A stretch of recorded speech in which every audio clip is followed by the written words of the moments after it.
Mga Chinese ang gagaling talagang gumawa ng kwento. Inakusahan ng mga Chinese ang mga foreign media na kasabwat sa paggawa ng kwento sa West Philippine Sea at bagong kaguluhan sa gitnang silangan. Houthi, tinamaan ang gitnang Israel gamit ang hypersonic missile na pinaputok mula Yemen.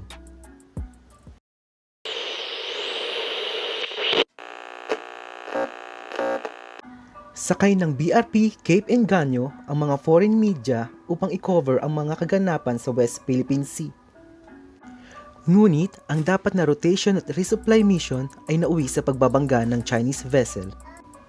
Ayon sa naratibo ng China, kasabwat umano ng mga Pilipino ang mga foreign media upang gumawa ng kwento. This collision between Chinese and Philippine ships wasn't an accident. Not long after the Cape Engaño was... The Philippines has turned the South China Sea into its theater, deliberately ramming a Chinese Coast Guard ship, with Western journalists right there to capture the drama. Ang kakapal na muka at nagawa pang baliktarin ang kwento sa kabila ng presensya ng mga foreign media. The Chinese came out first with their version of the story. Malinaw sa parte ng China na hindi ito usapin kung sino ang nagsasabi ng totoo. Ito ay kung sino ang mas malakas na bansa. At sa ibang balita, sinabi ng grupong Houthi na naglunsad ito ng bagong hypersonic ballistic missile na lumipad ng humigit kumulang 2,000 kilometro mula sa Yemen hanggang sa gitnang Israel. Nagawa umano nitong maiwasan ang air defense system na nagdulot ng apoy na hindi kalayuan sa Tel Aviv.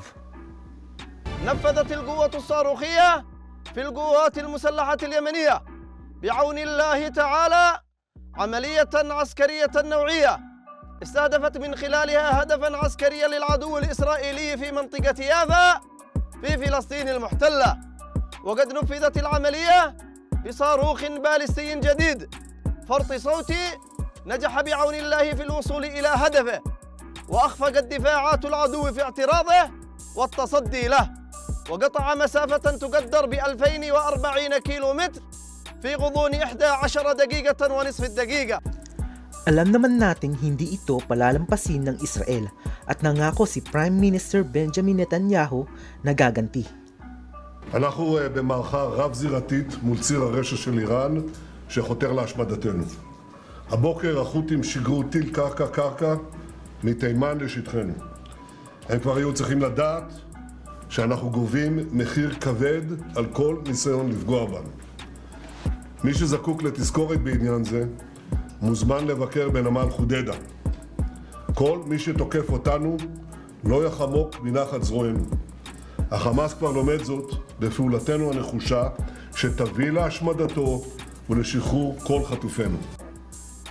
Mga kasiyasat, ano ang masasabi ninyo sa aming mga ibinahagi? Nalugod po naming babasahin ang inyong mga komento. Huwag pong kalimutan na i-like ang aming video at mag-subscribe sa aming channel.